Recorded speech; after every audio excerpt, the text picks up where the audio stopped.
We maxed out at about 450 or 460 for Alan's talk. And then it, Great. held fairly steady at about 300 for a while. Nice. Wonderful. Yeah. Well, it's Saturday morning, Friday morning, first thing in the morning here. That might be a little, people Right. might be a little, you know, it's early.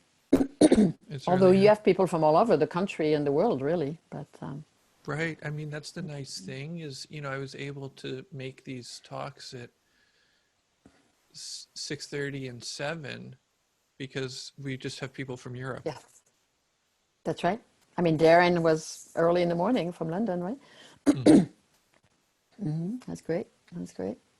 Yeah. And Ah, then Jerry will be, Jerry's from London, and then Charlotte's program from the Sabina Project. They're all either East Coast or Portugal or Trinidad and Tobago.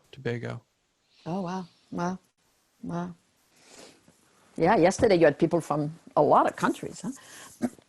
Well, that's, That's great. that's what we were talking about with Darren is like there's a lot going on in the world that we don't know about.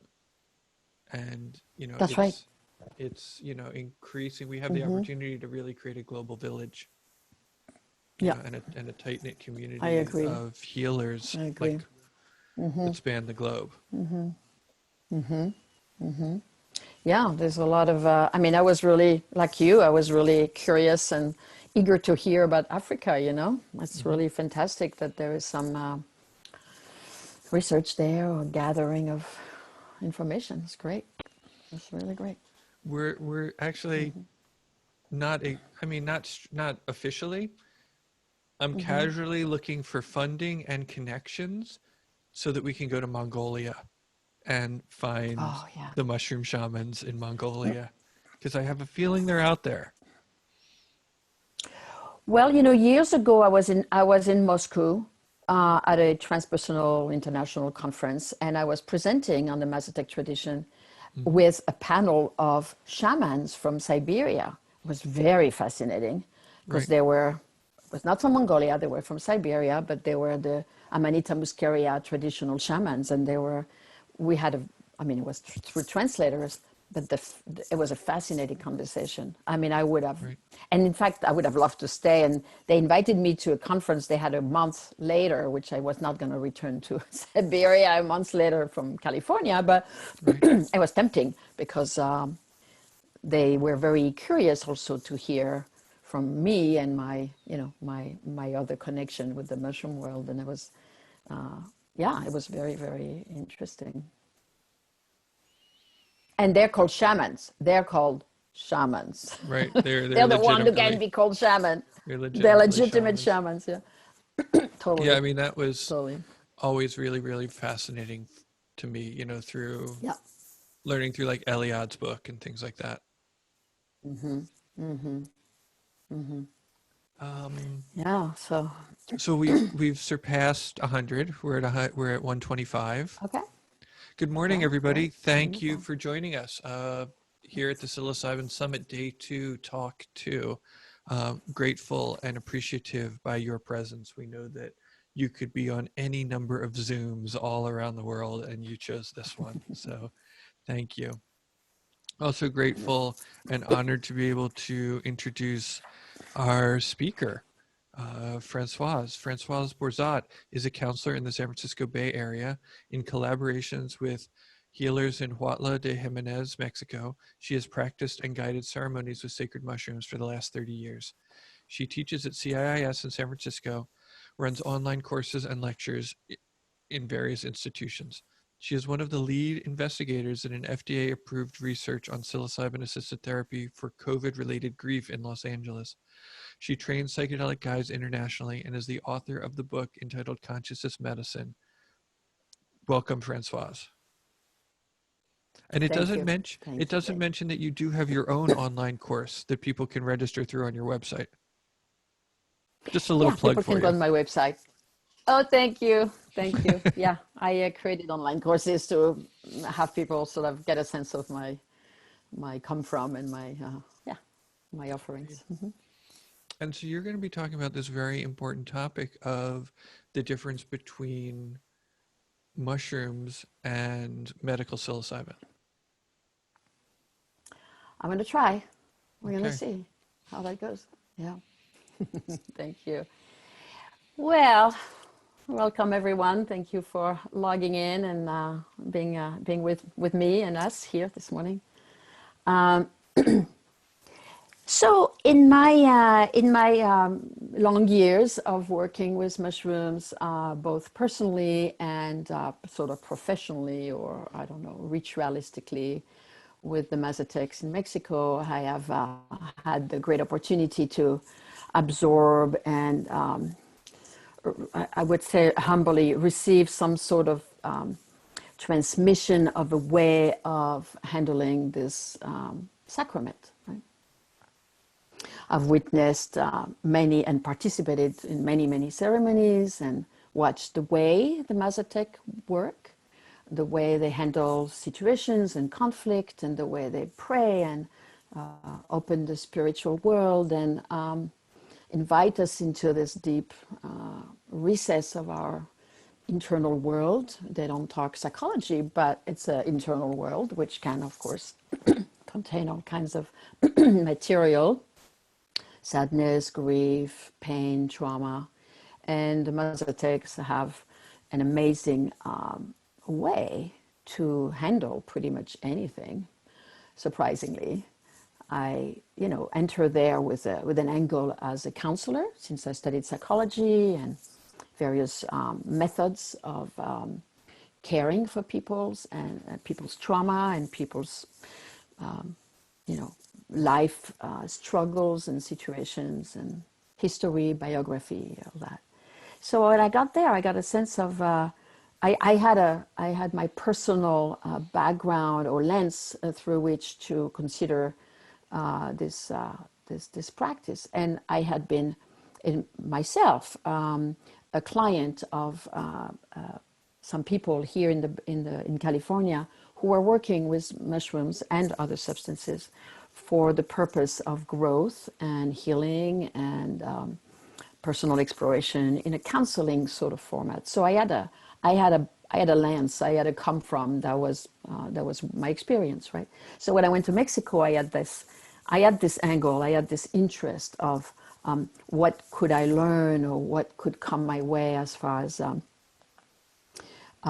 Mazatec approach that would be pertinent and sort of applicable or that I could receive and apply in my work with people as I take them to Mexico, and then we work together with my teacher, and there's all this learning and practices directly applied there.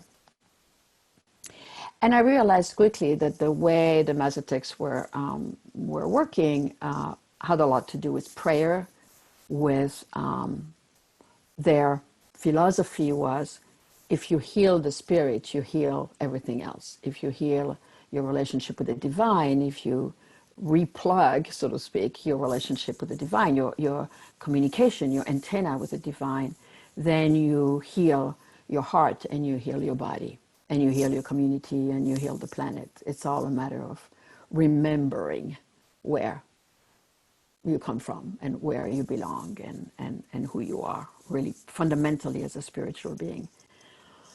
So that was interesting to, not like I didn't have spiritual experiences, of course, in my personal work, or had seen people have them, but that angle was and is fundamental to what I've learned through this years with the Mazatec, which, has been about 23 years now, counting. And so, it has helped me a lot in my approach with people, with clients and friends and people I support through this work and the preparation and integration of this work, which is very important in my eyes. It's important to look at the spiritual angle and the potency of the mushroom as an organism, as a living being. Right, as a living being, this is something of the earth, from the earth, to earth beings, which is us, right? So we are actually communing with earth wisdom and earth healing when we are ingesting mushrooms. This is the principle, right, of what mushrooms are for us in this context. I'm getting this. And that is important. I'm sorry, I didn't mean to interrupt. No, go ahead, Daniel. Well, I'm just getting this really interesting sort of full circle image because, you know, on one hand, we're communing with the divine, and on the other hand, we're communing with the earth. And sometimes in our minds, we have separated those mentally. But, you know, as you're describing them, there is this deep interconnection there. Yes, thank you so much for bringing that up. That leads me to, or reminds me of a point I really want to talk about, which is exactly that, which is, you know, it's a kind of a paradox, right? We want to commune with the spirit and we are consuming earth. And then the message is earth is spirit. Earth is the wisdom that we need to commune with through the mushroom being essentially a messenger of earth wisdom. My teacher used to say, it doesn't matter what's in the plate as long as it comes from the planet. You can drink ayahuasca, you can eat San Pedro cactus, you can, you know, whatever comes from the earth will carry a message of the earth for your healing, you little earthlings, right? So, you know, healing the children of the earth will come from a medicine of the earth, which is very beautiful, right? I mean, it's like, oh, okay. So, I mean, we value mushroom. We're here to talk about mushrooms, of course, and the variety of application of mushroom. But essentially, this is the gist of it. We are earthlings consuming earth through the mushroom to heal our belonging to the earth and our oneness with it. And that's a spiritual practice. Being of the earth is not a not spiritual practice. Being of the earth is fundamentally a spiritual exploration. Spirituality doesn't have to be disconnected from embodiment and from physicalness and from matter. And that's really interesting, that we are one. There's no truncating the body from spirit. That's an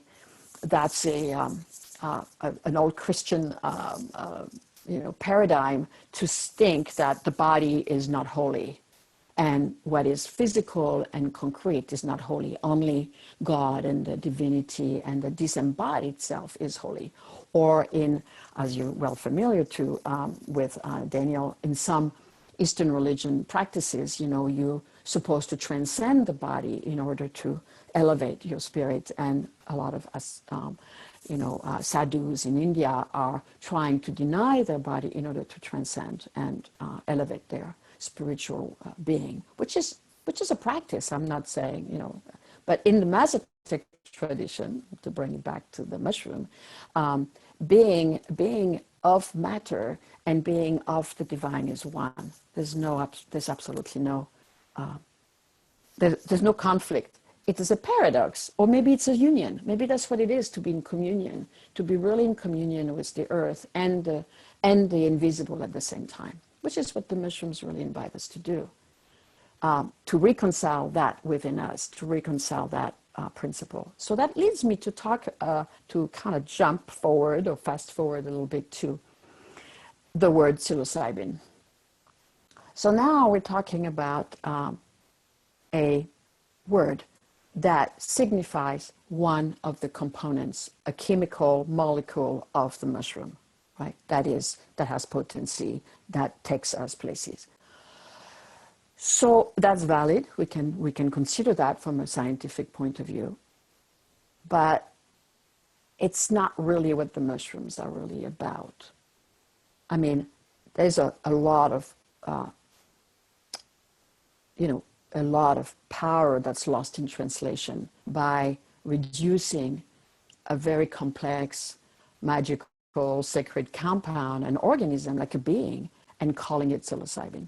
It's like me calling myself liver. So, you know, it's a part of me. It's certainly an important part of me, but it's not me. It's not the whole of me. It's not my complexity and my wholeness as an organism. It is an aspect of me which is valuable, but it denies or negates the entire harmony and relational dynamic that is at play in the many different aspects of my organs, my blood, my nervous system, and then this liver is extracted to be me, or to be the potency of me. And as a human being, I would say, well, that's not fair. There's more to me than that. And so I think that what's lost in translation is that beauty and that organicity of, and what is in the organicity, what is the richness of, of such organicity for the transformation of our consciousness, not just for, the embodiment, but also how our consciousness is being transformed by virtue of consuming an organism that is a lot more complex than psilocybin itself as an extracted molecule and compound. When I talk to the Mazatec about the psilocybin, they look at me and the usage of psilocybin as an extracted molecule for the purpose of science. They look at me funny. They look at me like, and why would you do that? Why would you want to take the roots away from the mushroom? Why would you want to not have this compound not connected with the earth? Why do we have to take the earth away from the mushroom in order to accept it in a society where earth is not recognized as holy? That's a big conversation. That's a huge conversation, right? I mean, that's a really big conversation. I mean, I'm like, wow, this is massive. This is, for me, the epitome of our modern industrialized cultures, where we take something of the earth, disconnect the earth from it, and treat it as holy, which is not false. I mean, psilocybin is not holy, but why do we have to take the earth away from it?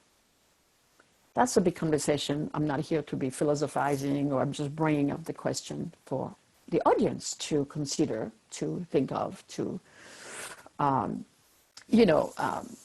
contemplate in their own practice. And so in the world of research, because our society has been organized in this sort of a mechanical, rigid, lab-oriented, white coat environment, there's no place for earth in there. There's no place for earth. It's just too complicated. It's too messy. It's hard to study. It's hard to track, and there's too many variables. I agree. There's too many variables. It's a very complicated thing to not being able to measure the mushrooms and the potency and this and that. So there's psilocybin, and as a person very much in contact with the researchers like Charlie Grubb, like Rosalind Watts, like Robin Carhart-Harris, like Jeff Guss and Stephen Ross and Roland Griffith. I mean, I'm all for the looking into what this can do for society. And if this is a path of acceptability, if this is a path of transformation and healing for people, resolving their anxiety before dying, or lowering their depression, or helping them process the grief. This is my upcoming study in LA. I'm for it. I'm for healing. I'm not on a crusade to promote the mushroom. I'm really about healing. So I accept that psilocybin has to be the vehicle which is acceptable in our society and in our governmental regulation to make these medicines entering the quite mainstream. I have a question. Okay. So I'm Sure. curious what you think about, so the deep healing that's possible taking the mushroom in a religious setting in a place like Huautla, compared to the type of healing that is taken, that is possible for a modern person living in a modern world with psilocybin, in a therapeutic, maybe hospital-like setting. Mm-hmm. Um, Mm-hmm. like, is this really going to get to the roots of the problem in the same way for people? What are people missing out on or not? Well, um,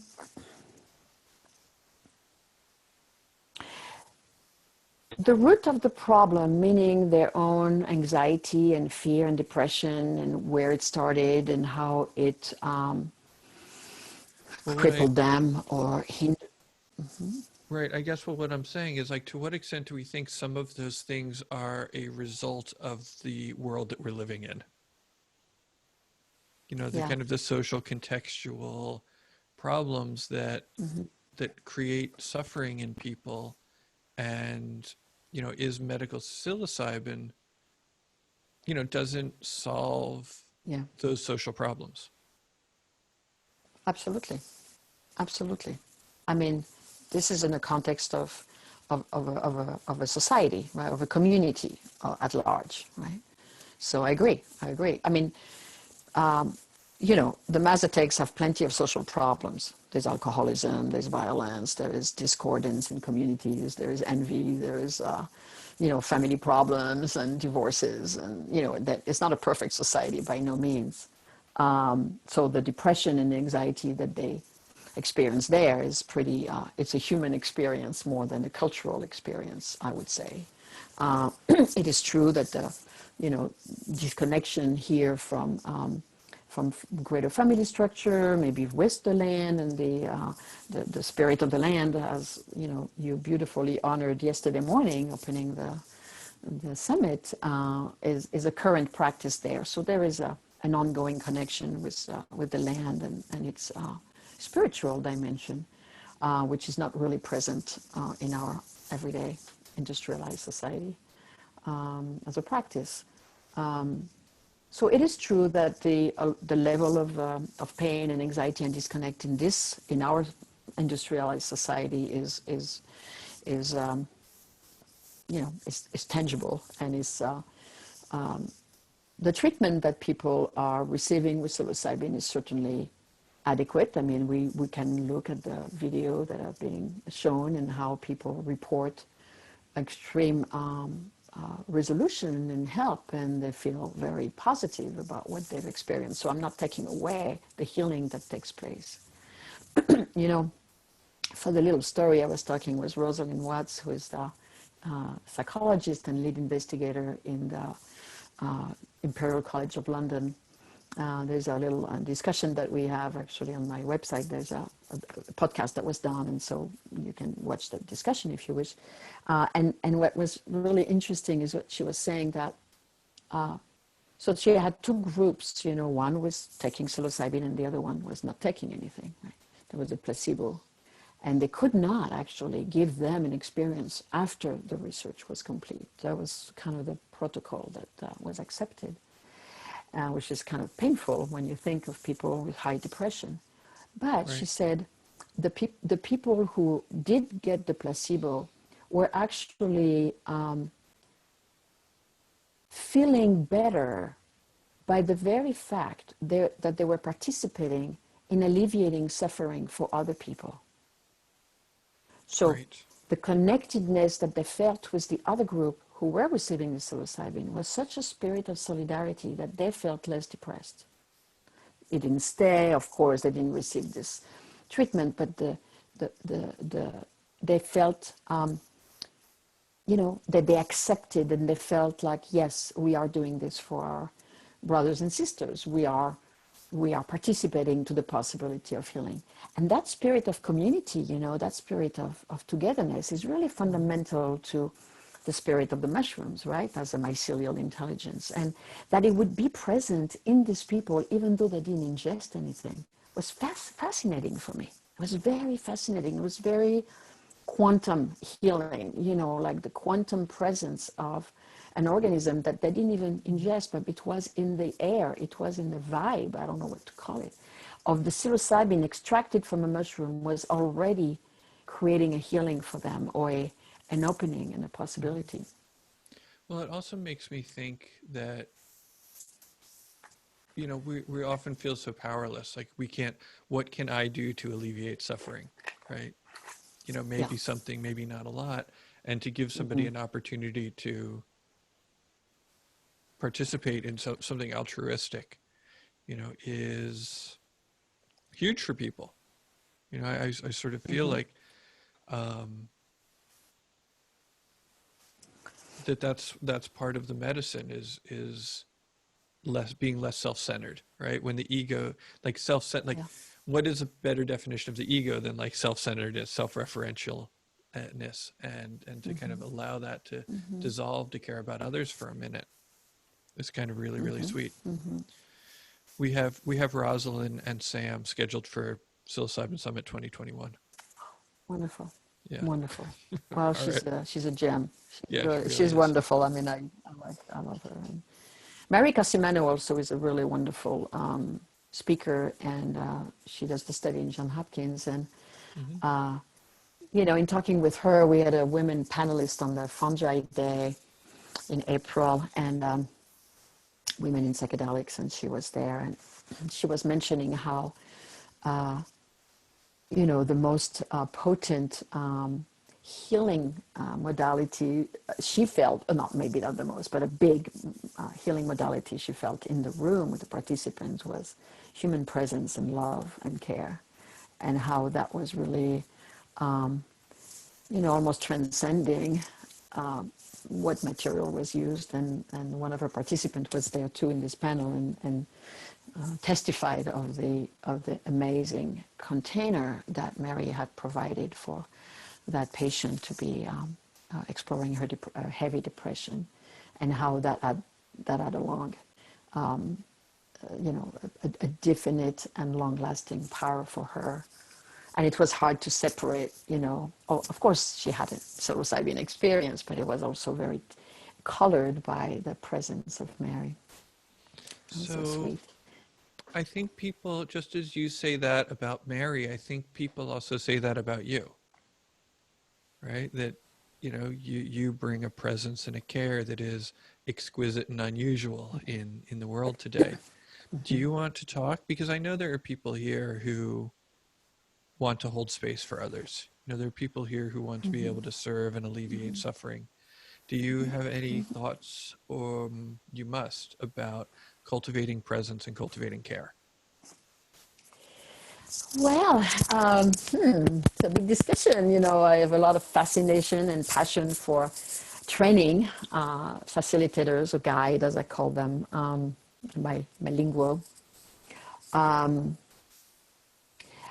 My angle, I'm coming with a bias, right? I mean, a disclosure, I'm coming with a bias that I'm a counselor. You know, I studied psychology. I'm interested in supporting and holding and midwifing, I don't know, people's potential through liberation and consciousness of their pain and biography and history or trauma.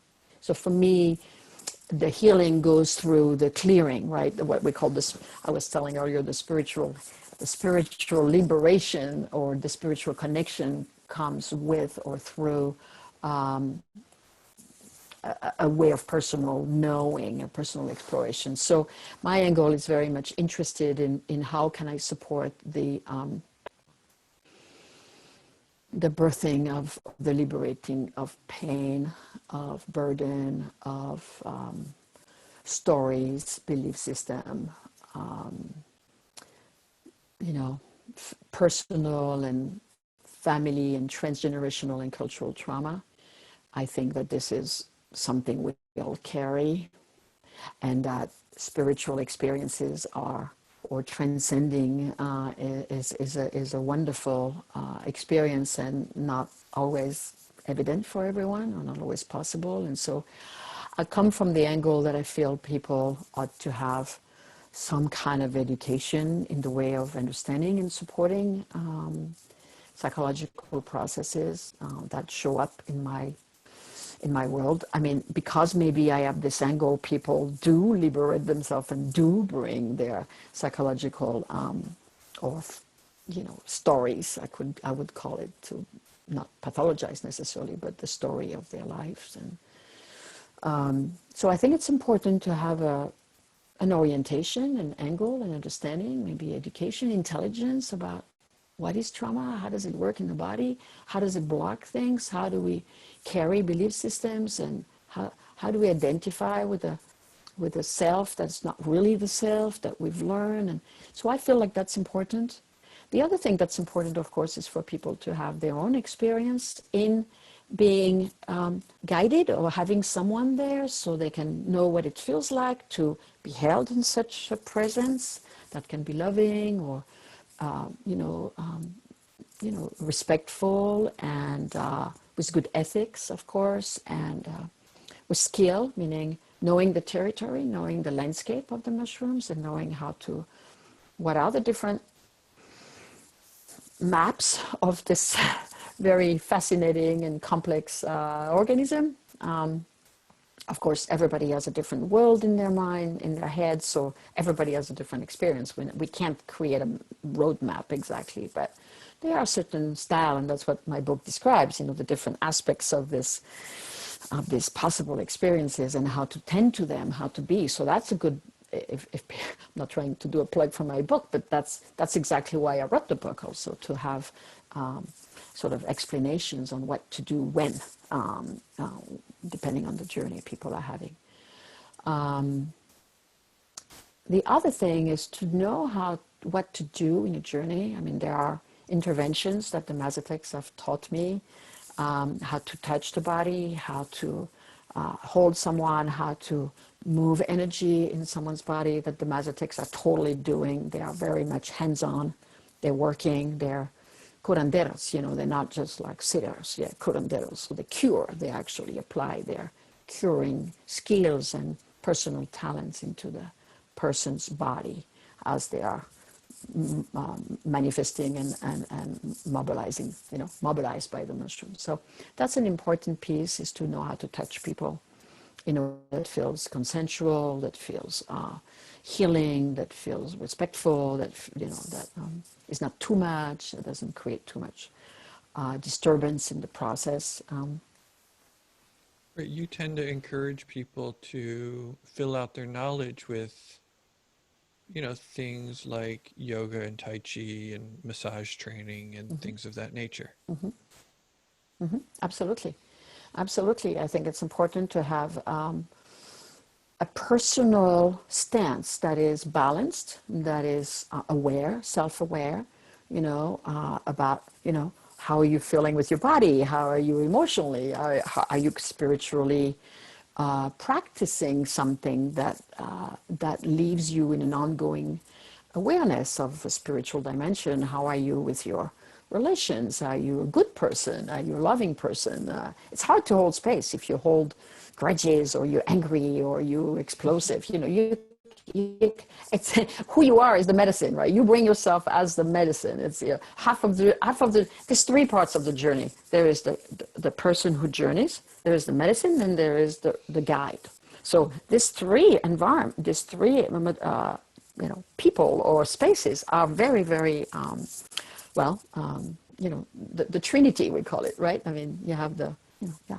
So as a person, you have to be walking your talk. If you want to hold a space of transformation and potential and healing and support, you have to actually be that. It's not just something you do, but you have to vibrate that, or else it feels false. And the person journeying will sense and feel that there is a lack of integrity, a lack of truth. I mean, they may feel like you're doing your best, which is, of course, wonderful. And you don't have to be perfect. You can be a human being and have your flaws and challenges, but you doing your best and trying to actually be as authentic and integrity and clear as possible is very important in the way the space will be held and supported. Mm-hmm. I want to talk a little bit, if I may, about this research I'm coming up with here, that I'm participating, and I think it's because I because it's the first time such a thing happens. Ever, ever. It's the first time that in this country, or I don't know, I think ever, that a group of physicians are actually welcoming and integrating someone like me, I want to say, meaning I'm not a physician, I'm not a researcher, I'm not a scientist. I am, a counselor, and I am coming with what I'm coming with, meaning my expertise or years of this practice, which very few scientists really have, right, we can say, and that I'm bringing this tradition or this lineage of earth-based wisdom. And it's the first time this weave is being done. It's the first time that a research will actually have that blend, and that it will be FDA approved. It will be psilocybin. We have to do what we have to do, and I agree to that. But the flavor or the space, like I said earlier, the vibration of what I bring and what I hold and who I am will be also present in the context of that research. And that's a really important breakthrough, I think, in the field of research, that is now invited. And I'm, by no means, I might not be the only one, and that might be really a good opening for other researchers to invite people like other people on this audience, or you, Daniel, or to be bringing in a completely different angle that holds a grounding and an earth, a grounding, this earth, right, into these protocols. So I'm really excited, and we don't know quite yet how that's going to turn out. We are, starting in soon. We're September. We're going to start in November. Who are these doctors? Who are these physicians that So you're working with? So this is a group of physicians in Santa Monica. It's part of the institute called the Pacific Neuroscience Institute, PNI. And they're doing a research on alcoholism and psilocybin. And then the research I'm part of is called psilocybin for COVID-related grief. They have felt like there is a great demand of receiving help for people who have, lost loved ones in the COVID era because the people died alone. And the families grieved alone, could not be gathered in a communal, collective process of supporting one another in the grieving process. So, memorial service happened online. It was, a friend of mine lost his father like this, and just the fact that this very ancient ritual of gathering around a grieving process for a family and community has been truncated with COVID, and that's a really complicated grief process that basically just doesn't happen, so it's truncated. And it's a specific kind of grief. And the people that I'm working with are Dr. Daniel Kelly, who is a brain surgeon originally, or currently, in this hospital, dealing a lot with death, obviously, through his practice. Another person is Dr. Keith Esterling. I always butcher his name, I'm sorry. And he's a palliative care physician. And then Dr. Chris Adrian, who is a pediatric palliative care physician in Children's Hospital in Los Angeles. So we are going to do this. I'm going to LA in a couple of weeks to, continue our conversation and protocol and training program and meet the team. So, yeah. Because this process, well, the COVID grief is, not over. It's entirely possible that this is something that we're going to be grieving for a long time. And it reminds me a little bit about the ongoing work with psilocybin for HIV patients and survivors. That's happening. That's right. And right. so what are, some of your protocols or some of your hopes and desires for how this is going to go? Well, this is exactly what we're going to discuss when I'm down there. We've been in conversation, certainly, and it's to be decided, to be designed together. Where do I, you know, where am I? Am I in the room? Am I doing the preparation aspect, which gives certainly a big support and come from? And again, what do I communicate as a guide, healer, I don't know, what to call, but as a practitioner of this tradition, what do I communicate through who I am? This is hard to measure, this is more of a being state rather than what I do. So it will be interesting to see if who I am and what I hold subliminally communicates something to the patient or to the people doing the study. Do they feel more anchored? Do they feel reassured? Do they feel more trusting because they feel subconsciously that they're held in expertise, now they're held in a grounded practice, they're held in a tradition. So it's hard to know if that's through what I'm going to say to them or do with them, or is that going to be just a presence that communicates something to their energetic field, subconscious, right? I mean, there's a lot that happens when we are in the presence of someone else, even if they don't say anything, as we know. So we're going to have to decide what is the extent and action or presence of my participation. And that's very interesting decision to make. And maybe there are different studies being done. Maybe one study is my talking to the people about what I believe. Or do I do the preparation and integration with them?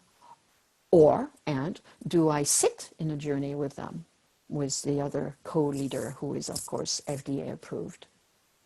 So there's many variables. And Rosalind was saying, you have to have only one variable or else your study is contaminated. You have to really pick one variable you're going to do because otherwise it's going to be very complicated. So I'm like, yeah, that's true. So we had a wonderful discussion and I'm very grateful that she's orienting me in this field of research because I know nothing about research, right? This is a totally new territory for me. So. Right. I mean, you're speaking almost more like recipes. Like it's like, it's like, oh, we could make a stir Which fry piece? like this, like food. Yeah. You sound like you're Yeah. cooking. Oh, we could do a little bit of this. We could add a little bit more tomatoes. We could add a little bit more peppers. Whereas that's not how research works. Which actually brings us Exactly. to Yes, go ahead. one of our questions by Johan, who says, oh, are you aware of people trying to create full spectrum extractions of mushrooms that has not just the psilocybin, but it has some of the other properties of a mushroom? And is that useful? I guess he's comparing it to THC, CBD in cannabis. Mm-hmm. Yes. So I am currently working with Oregon. I'm on the board of advisor there for the measure, the initiative that's being on the ballot in November. And my role mostly is to be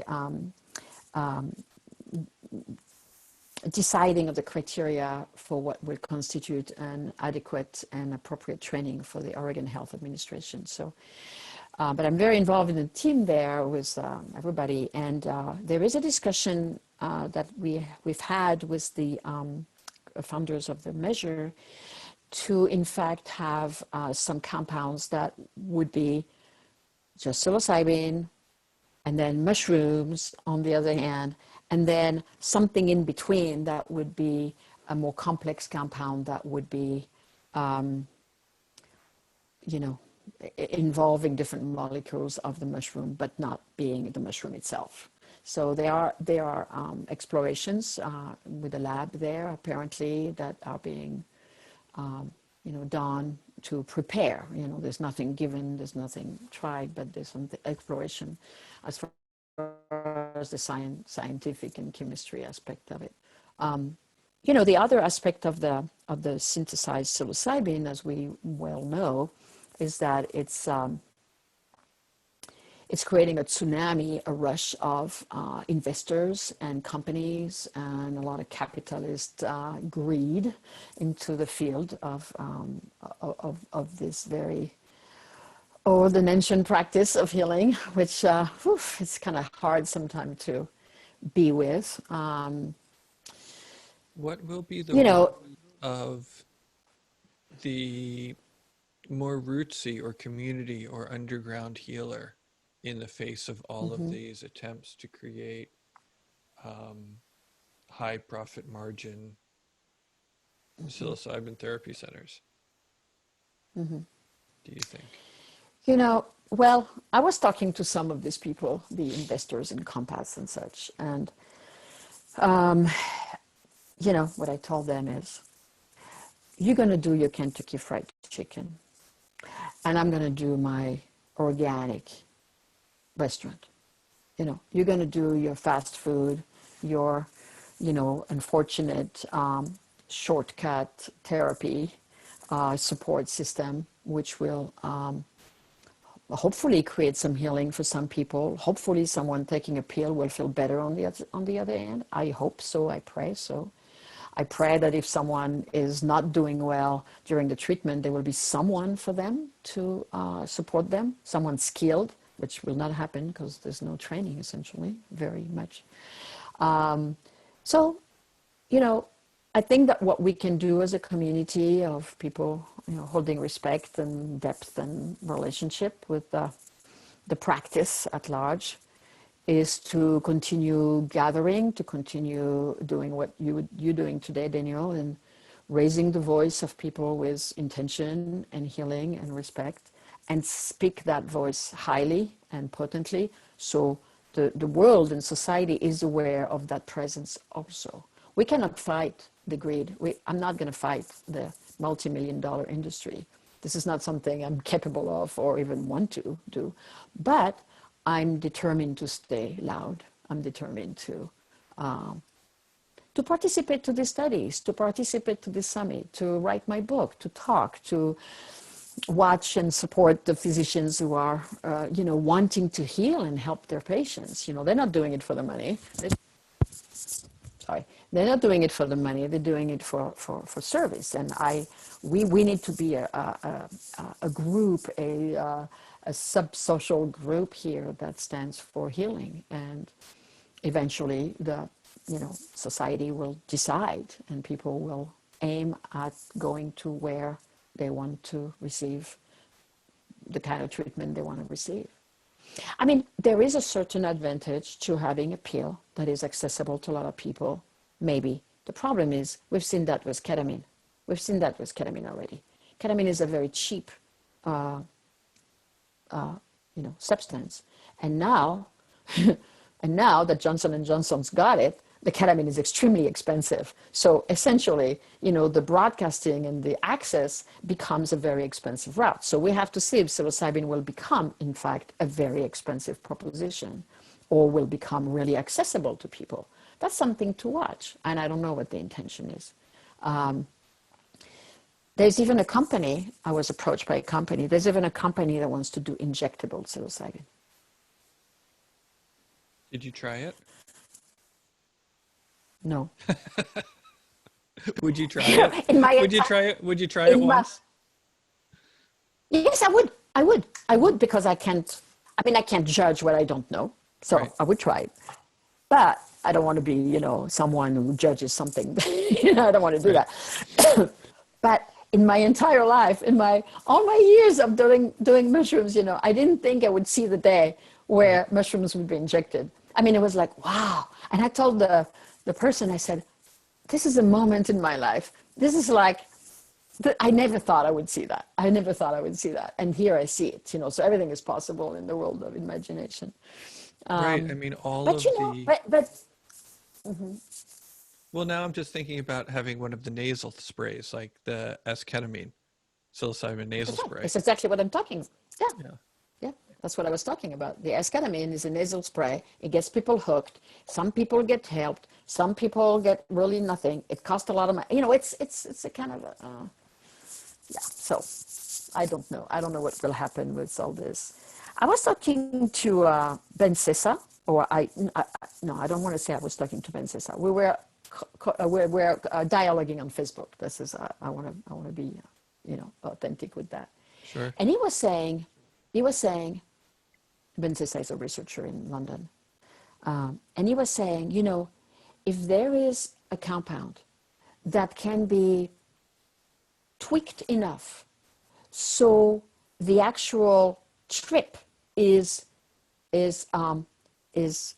taken away from the psilocybin or from any compound, and the treatment can still remain positive for the patients, that would open an entire world of access for children.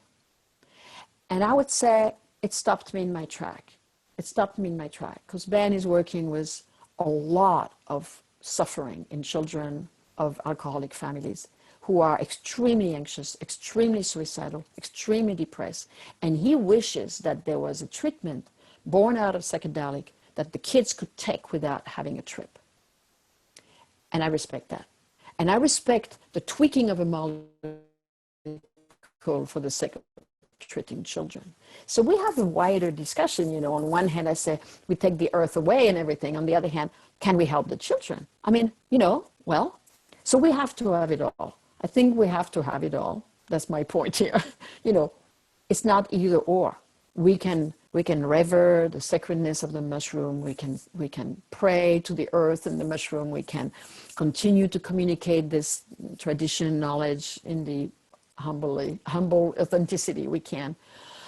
And then we can look at what the research is doing. We can look at how we can help people. We can look how even the extracting of the molecule, even if it's not great, can